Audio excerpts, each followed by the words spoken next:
Hi friends, it has been a spectacular reading summer so far, summer reading so far. You guys know in June, I think I read maybe 5 to 6 books, but this month, for the month of July, I have read 8 books. And today's only July 30th, and I sort of started a new book yesterday. Like I kind of downloaded a new book, but I haven't quite started, but I'm pretty sure I won't be done with that book by tomorrow. So anyways, this video is going to be our July wrap up, and I'm just so excited because of the amounts of books that I was able to read. And I just hope that I can continue this streak in August. As you all know, I remind you guys all the time that I was in such a terrible book slump when I was pregnant and then in the newborn trenches. And now I feel like, okay, Bethany, I am getting like my mojo back, and it just feels so good. The more books I read, the more content I am able to give you guys. But without further ado, I'm going to go ahead and get into the first book we read. I am going to be referencing, I'm going to have my phone in my hand because a lot of the reviews I'm going to be reading from my Goodreads. So I'm going to need my phone in hand. But the first book that we did read was this book right here. You guys know I did a reading vlog on it. It's called Strictly Professional by Christina C. Jones. It is a fairly short book. And I told you guys what my review was in that previous vlog, but if you haven't watched it, I will go ahead and tell you guys again. I did end up rating this 3 stars. I said this was a cute short read. I believe I would have rated this book higher in the beginning of my early reading years, maybe my teens or early 20s, maybe. But I have been reading for so long and have really enjoyed more complex reads. This book has felt a little flat for me, and I will continue to read the series because I enjoyed her writing. However, I feel like I have grown more as a writer to really enjoy this book to its fullest potential. So if you read way more complex books, maybe like Kennedy Ryan, Taylor Jenkins Reid, Rebecca Yarros, Lauren Asher, those kinds of books, you'll find that this book, if you're more of an advanced reader, you'll find that this is something that maybe you wouldn't have completely gravitated to, in your adult years. I also did say on a side note, I wasn't a big fan of the main male character. He kind of got better towards the end, but I'm still not the biggest fan of him. And his name is Terrence. And pretty much, he just wasn't really hitting for me. And the reason why I say that, especially, is this brings me to book 2. And the book 2 that I read for the month of July was a part of this series, and it's called, if I can get it, Unfinished Business by Christina C. Jones. And pretty much this book is just picks right back off. Well, it doesn't really pick back off, but it does kind of like still deal with these same 2 characters. So this book was pretty much about Terrence and Gabby in the beginning of their relationship and how they came about. And then this is like the second book to their relationship. And Terrence really solidified more in this book as to why I'm not his biggest fan. I didn't even end up writing a review for this one, but I can say that he just wasn't... Their chemistry to me was still a little bit forced. Like, I still feel as though like she liked him more than he liked her.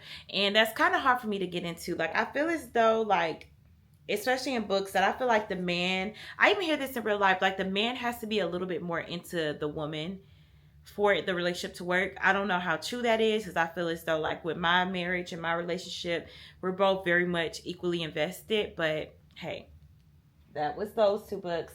The next book I read was The Love Syllabus. I'm going to put it right here because I do not have the physical copy for that book. I'm still debating if I'm going to go ahead and buy it, just because I love to grow my library.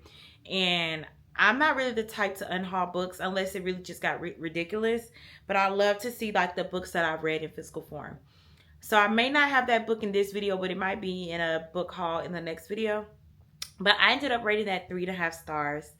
And I said, what an emotional, beautiful love story between Vic and Carrie.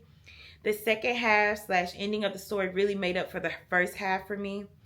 I found Vic to be a bit insufferable sometimes with his up and down personality. I didn't like how he treated Carrie at first, but as you continue to read the book, you'll understand him more. This was definitely a grumpy, meet sunshine type of romance books, and the author did a great job at curating the story. I'm excited to read more of her writing. And that is true. Me reading my review does bring back the feelings that I was getting when I was reading this book. And I was just like, like I understand that he had some things happen to him that made him be so like nonchalant and passive aggressive, and then sometimes outright mean.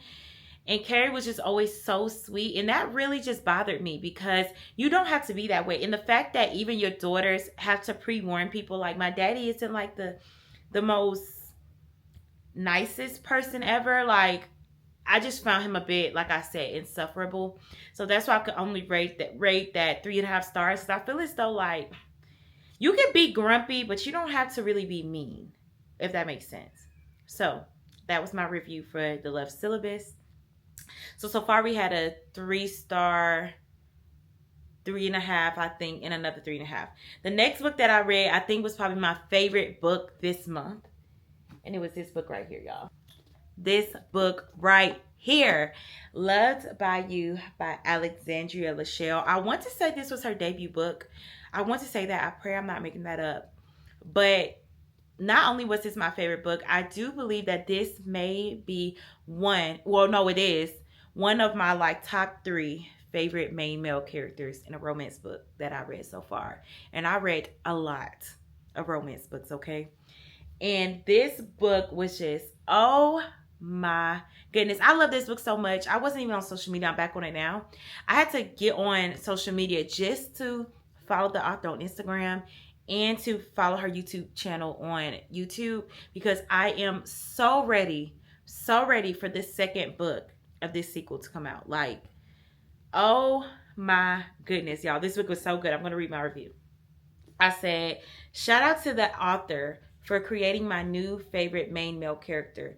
The way she wrote Xavier with so much maturity, empathy, awareness, and his way of taking accountability was everything. This is one of my new favorite second chance romances.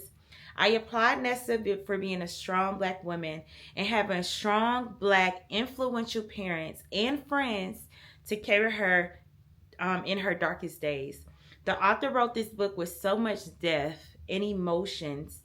I could feel every word on the page. This was definitely a 5-star read, and I cannot wait to continue the series. Y'all, do I even need to say more? If this was not on your TBR, out of all the books that I read, this needs to be on your TBR. That is 100% something that I'm standing on, okay? The next book that I read, I don't have that book either, but it was the novella. After this book, well, actually, I'm going to skip. I did read a book before this, but I'm going to go ahead and jump to this one. I'll put it right here. It's called The Choices We Make. The name of like this entire series is called A Double Back Diaries.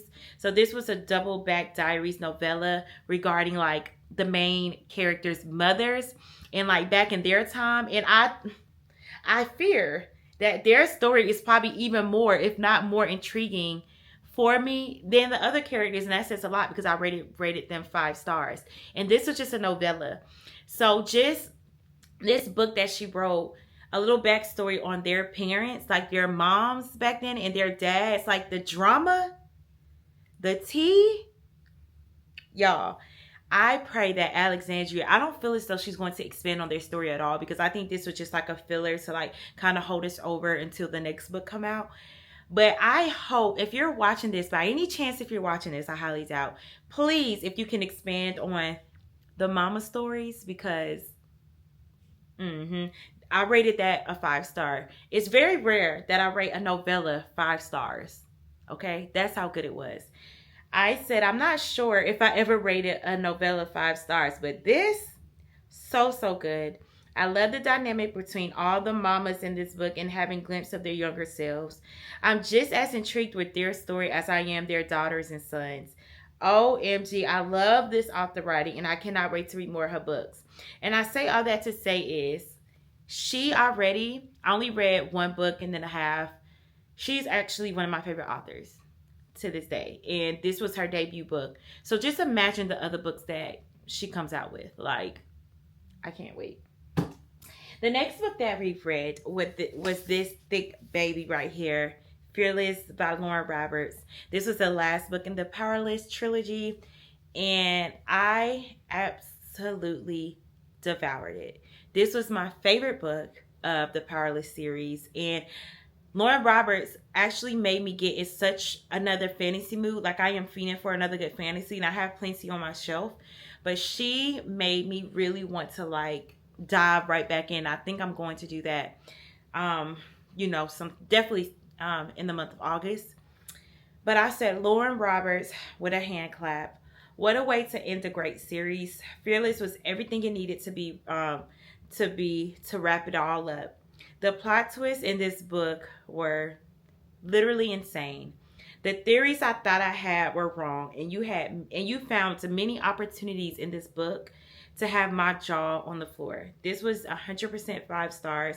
She did a great job at wrapping the series up, letting this book gave us everything that we was yearning for in Reckless. And I understand why Reckless was like, I can't give y'all everything yet because there's still one more book. So I understand why Reckless was like that book to like, I just need y'all to hold on. Like, it was still good, don't get me wrong, but like, it was like, just hold on, just wait to Fearless, because everything y'all are asking for, I'm gonna give y'all.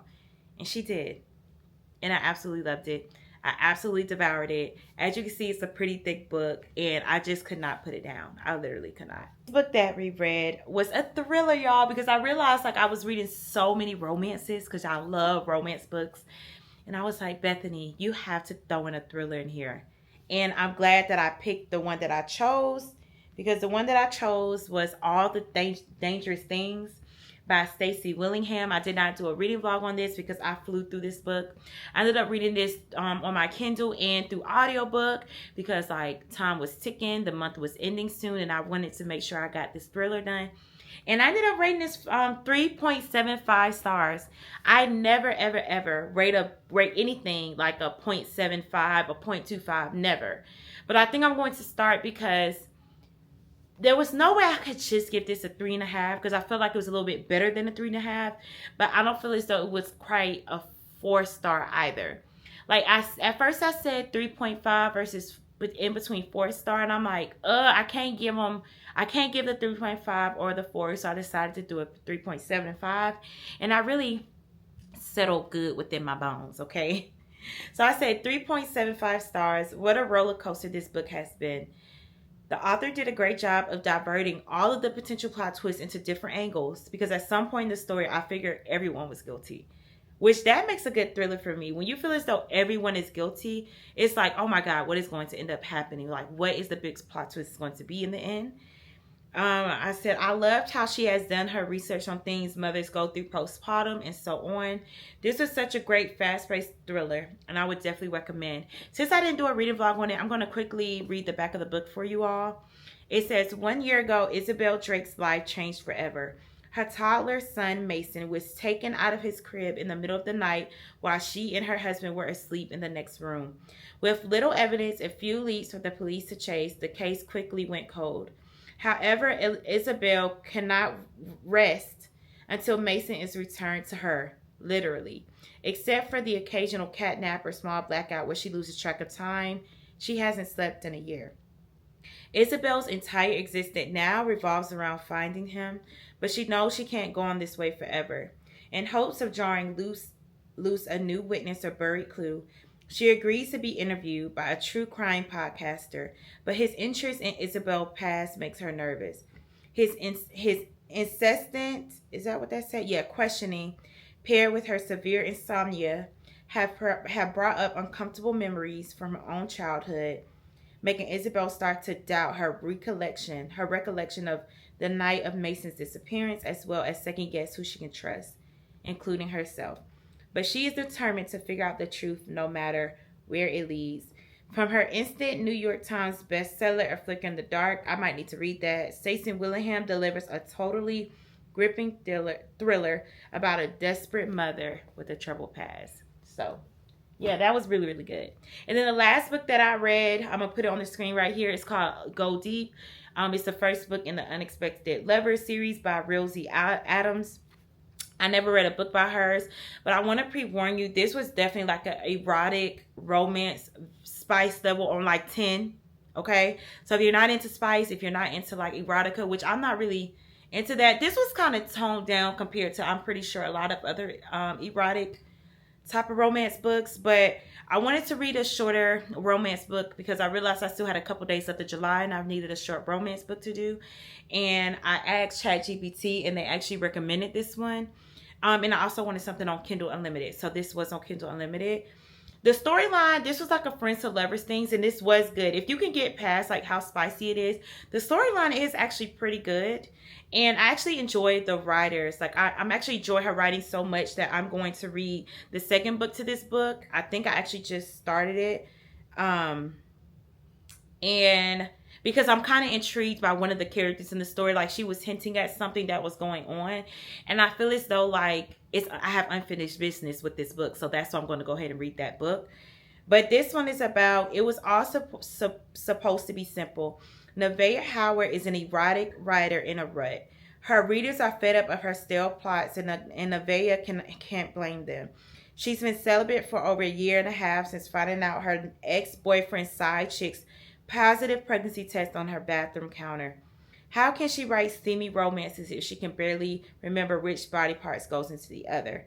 Nevaeh enlists the help of her best friend Xander to revive the inspiration and used to have her sitting comfortably at the top of her game. What happens when the act hits deeper than either of them expected and the tender emotions can no longer be denied? Nevaeh and Xander's arrangement has gone far deeper than intended. Will their friendship and their hearts survive the fall? So I ended up rating this 4 stars, and I didn't write a review on it, but the reason why I rated 4 stars is not because of the spice level, but more so because of the friendship that they have and the respect that they have for one another. This was really truly a friends to lovers, and I feel as though she wrote it so real, it's so tasteful, that it wasn't like jarring. It wasn't like, we always felt like they had some type of underlying feelings for each other. That was not the case for them too. So I loved how she wrote their characters and their friendship and the respect that they have for one another. So again, the spice level on the scale 1 to 5, it is at a 5. If you don't like that, don't read it. It is a shorter read, but the storyline was pretty good, right? But yeah, that's all, friends. I read 8 books for the month of July. And I am just so happy with what I wrote, with what I read. I have no clue what we're going to read for the month of August, but what I do know is I am probably going to do an August TBR. I am a mood reader, so I'm going to get books, like I'm going to pick books with all different genres just in case like I'm in the mood for fantasy or romance or thriller, whatever the case may be, sci-fi. And I'm going to have a good amount of stack, and we're going to see how many we can read. We read 8 books this month. We're going to try to read 9 or 10 for August. All right. Anyways, I got to get my baby ready for open house. She has new student registration and open house today, in like literally in like 30 minutes. So I'm going to go get my family together, and I will see you guys in the next video. Bye.